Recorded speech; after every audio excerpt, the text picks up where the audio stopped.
hihingi po ako ng kahit pa ng konting tulong sa aking mga kasama sa asawa ko dahil wala po akong trabaho. Yun lang po. Maraming salamat. Hindi ko sila iiwan kahit ano mangyari. Kahit ano sabi ng mga tao, ganito ganyan ang asawa mo, hindi ko iiwan. Sobrang pagmamahal ko sa asawa ko, kahit ano mangyari, basta magkasama lang kami, okay lang ako. Kung sino mga makapanood sa inyo nito, sana patulungan mo kami. Sobrang hirap ng buhay.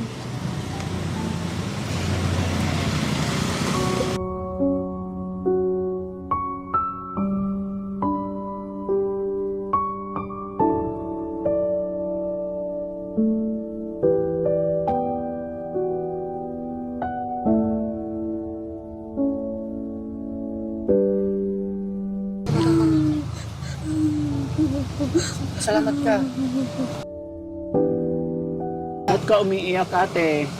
Salamat po. Sige lang. Laban lang, ha? May awa ang Diyos. Kaya mo yan. Ha? Maraming salamat po, kuya. Ha? Laban lang, laban lang. Huwag kang mawawala ng pag-asa. Ha?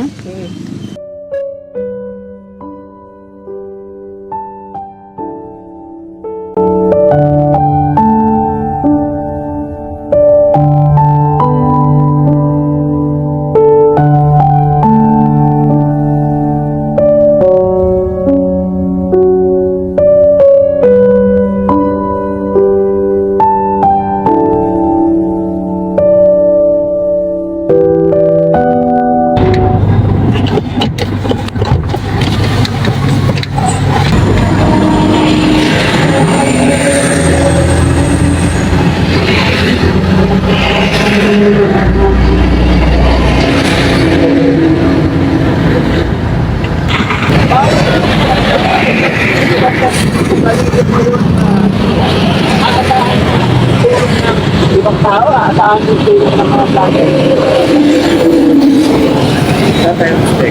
Walang ibang mga katulong, lalong-lalo na sa pamilya ko.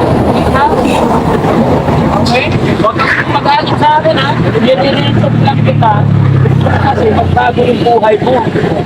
Ito naawa kami sa inyo. Kahit sino nga dito sa iyo, maawa talaga. Pero sasabihin na walang mga katulong.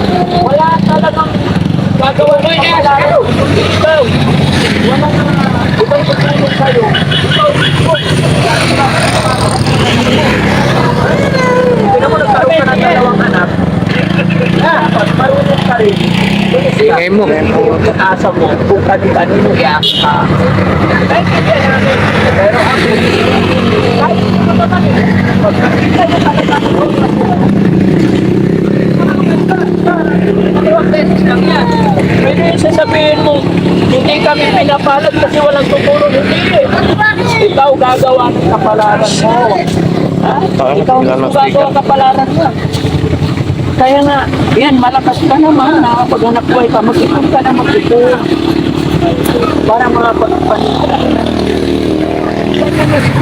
Wala nang pag-asa, nasa iyo, pag-isipang at pag-asa. Kaya wag mo sasabihin na walang tutulong. Kung ganyan ang magiging mindset mo na walang tutulong, hindi na magbabago ang kaya. Diba? Huwag kang magalit sa amin, ha? Payong kapatid lang. Payong magulang lang. Tao mismo gagawa ng kapalaran. Tayo mismo pamilya ang gagawa ng tulong. Pero, wala naman tutulong. Katungan-to lang. Wala talagang mangyayari ito, diba? Mabin po, hindi ka sa lugar. Hindi magagaling yung barangay na yan. Makipagpagkaga na tayo.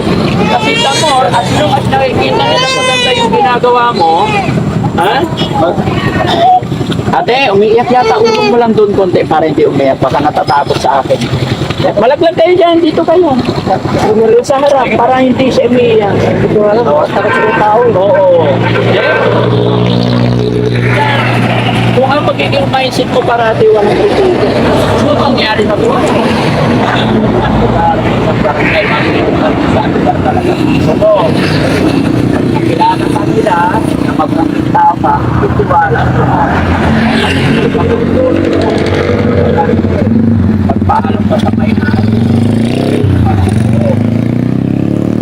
kahit ganyan lang, may magtitiwala sa'yo. Pero kung NPA ka, no permanent, hindi wala magtitiwala sa'yo. Pero kung matagal ka na sa isang lugar, gumagawa ka ng kapityan, may magtitiwala sa'yo. Bakit ko sinabi sa'yo na kailangan magtitiwala sa kapitan? May makilala yan. May maging kaibigan yan. Makikipo na siya. Makikipo sa tao. Mga kapag-aral. Doon magsisimula na yung pagbabago ng buhay mo. Pag nag-stay ka sa isang lugar, kapag-aral mo yung mga anak mo, may pag-asa. Ha? Pero kung gala ka ng gala, walang mangyari. Paano pag matanda ka na?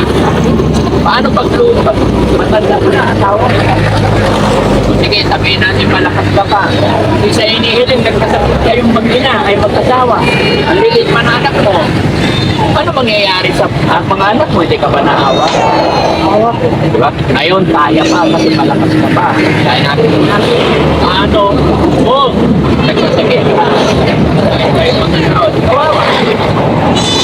Ha? Ayaw sa'yo, mag-stay ka sa lugar para ano? Para mapagsimula ka. Okay? May pakuha nga ng ano, may bigas tayo doon. Paano kayo nagsasahin? Oh, meron akong bigas na ibibigay sa'yo para makapagsahin ka. Ay, wala ka, sorry. Diba? Maganda kung ano, mag-stay ka sa isang lugar. Mapagsahin, tapos may inuuwi ang bahay. Diba? Kasama ko. Oh. Hindi. Ikaw, father di pamilya, pag-usapan yung mabuti para sa future. Dahil ikaw ang lalaki. Ikaw ang tatay, ikaw ang mag-decision, ikaw ang nagtutulak ng bahay ninyo eh. Diba? Ibig sabihin, ikaw ang driver. Ibig sabihin, ikaw magkukuman ng bahay mo. Hindi ibang tao. Huwag kang magalit sa akin. Mga kababayan, no? Huwag kayong magalit sa akin. Gusto ko na magkaroon sila ng sariling takanan, hindi palipat-lipat. No? Ilang taon na to? Ito na po, tignan mo, hindi pa marunong kapag-aral. Hindi pa nakapag-aral. Pareho na yung natin. So, Kunti lang alam sa tao. kunti lang. Kapag ito mo sa atin, di ba marunong sa tao? Kaya nga. Diba? So, paano mangyayari sa kanila kung hindi mo mapaaral? Ayun lang po. Sana sinagot ko magpila kami sigarilyo eh. Wala rin na ako gawag sigarilyo. Pakain mo rin namin yun. Kaya nga, ang pinaka-the best bro, mag-stay ka lang. Mangalakal ka, mag-focus ka sa pangangalakal para mapag-aral yung anak. Ha? Ganun lang yun. Salamat sa Panginoon mo pa. Nakita kita. No? Saan kayo nag-New Year? Tago lang. Ha? Tago lang sa mga kape-kape. Bakit kayo nagkatago? Maya kami, sabi ko. Kasi tulad yun, mamimigay ng tao, may yung kasama ko. Ba't kayo mahihiya? Sa importa maya, kahit kung saan natin naman hindi mo tarap yun. Oh. Diba? Gusto mo ba yun? Habang buhay na lang kayong kanya? Wala eh. Diba?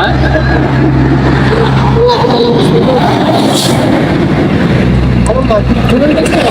Kung sa'yo mo mag-stay ka rin sa amin. Kuya, dapat ikaw ang masunod ka. Usapin mo lang na maayos na paliwanag mo maigi sa asawa mo. Alam ko maintindihan. Ano sa akin, pagka mag-stay ka rin sa amin, sa mga parang eh. Walang mangyayari sa inyo pag ganun lagi yung... Nakakain kayo sa mga tao. Kaya lang ko na lang sabi sa amin stay. Kasi kung mag-stay ka rin sa mga parang sa amin. Hindi ko nga alam sa kanya. Nakakawa ko, wala nang sinisa sa tao. Sinisa na galing, pag in-steady ko. Pwede naman. Pwede. Tapos Hindi ka naman magpapahay sa maraming tao. So, iwanan mo sila. Talaga maganda bro, walang mangyayari, kawawa lang yung mga anak mo. No? Ikaw gagawa ng kapalaran mo, hindi ibang tao. Kaya wag mo sasabihin na walang natulong. Mali yun, mali. Ha? Pasensya ka na bro. Ano ka naman? Laban. Ha? Salamat na kita. Pero matagal ko na kayong hinahanap. Kaya sabi ko sa'yo, dito kami nalalaki sa Klakan. Parangit kami. Ngayon, papunta kami ng Arayat ngayon. Oo. Pero tagal na kami makarating doon kasi kaya naman sa Motor. Ang pagkano pili mo motor? 12,000. Kung mabuti nakapag-ipon ka ng 12,000. Ay, yung pera mong binigyan mo sa akin, napawas ko lang, 2,000. Oo. Eh, gawa na namin yung tao sa akin, kaya kita doon lang yung Kaya nakapira. Opo. Kaya kasi, opo. Yun. Binita sa akin kasama ko, binili ko na. Basta mag-pray ka lang lagi. Hindi ko naman sa inaano, pero sana makaahon ka bro. Sana mahanap mo yung para sa'yo, no? Isa na kayo mga kababayan, suggestion ko lang yun sa kanila. Kasi mga bata na dumalang sila lang sa tao at hindi nakakapag-aral. Kaya na sinabi ko, pag nag-stay ka sa isang lugar, magkakaroon kayo ng kaibigan. Magkakaroon ng kaibigan yan. Pag nagkaroon ng kaibigan yan, matututo na siya mag-isalamuhan. Eh takot sa tao kasi kayo lang, ganyan, parang kayo lang lagi, ha? Gaya ng asawa mo, gusto mo ba yung anak mo maging kagaya ng asawa mo na hindi marunong kausap? So, diba? O siya, sige, ingat kayo. Baka maabala ko, pagpasensya mo na yung bigas, may pagsahin. Ito lang yun, pasalamat ko sa inyo. Ha? Salamat sa inyo. Oo. Walang ano man, laban na. So ayan mga kababayan, maraming salamat. Ano yung pangalan ulit? Robin. Kuya Ruben ay natagpuan na natin dito papuntang Gapan City. Ito, ano, Gapan pa ba ito? Opo, San Miguel. San Miguel, Gapan. O, ayan, malayo na yung narating nila. Dito kami po yung nag-aaral ko yun. Kahit kami ang para yan. Pagka kami na pagka Okay. punta kami doon sa Arayat, Oh. papunta kami naman sa ano, Malunos. Malolos naman. Padami Malunos pa ikot. Tapos kami doon sa San Simon. O, ingatan mo yung pamilya mo. Ingatan mo yung pamilya mo. Ayan, sa mga kababayan, sila po yung pamilya na natagpuan natin kung saan ay kararating lang nila. Natagpuan natin Kapularan kasi kararating lang nila galing sa Mindanao na nakikipagsapalaran dito. Maraming salamat po. Dati Frankie po, anak ng Pangasinan, from Pangasinan, I love you all and God bless po.